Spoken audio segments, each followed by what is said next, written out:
स्वामी समर्थ. येत्या रविवारी आली आहे सर्वपित्री अमावस्या. या सर्वपित्री अमावस्येला विशेष महत्व आहे. मग या दिवशी काही गोष्टी करणं हे आपलं आद्य कर्तव्य आहे. तर या दिवशी तुमचे जे पितर आहेत त्यांच्या नावाने तुम्हाला आघाडी टाकायची आहे.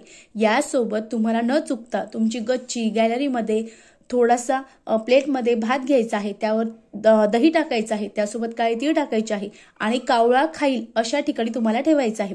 त्यानंतर या दिवशी तुम्हाला थोडंसं शुद्ध जळ घ्यायचं आहे, त्यात काळे तीळ टाकायचे आहे आणि जिथे आसपास शिवमंदिर असेल त्या शिवमंदिरात जायचं आहे आणि ते अर्पण करायचं आहे.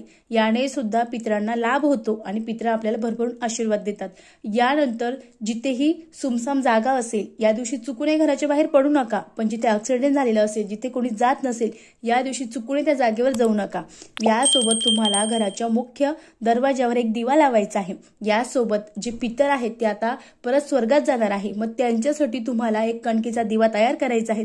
त्यात थोडीसं तिळाचं तेल टाकायचं आहे, एक वाट टाकायची आहे आणि दक्षिण दिशेला तो दिव्याचं तोंड करून घरातील प्रत्येक व्यक्तीला त्याला नमस्कार करायचा आहे. असं केल्याने आपले जे पितर आहेत ते खुश होतील, भरभरून आपल्याला आशीर्वाद देतील आणि आपल्या आयुष्यामध्ये खूप प्रगती होणार आहे. श्री स्वामी समर्थ. धन्यवाद.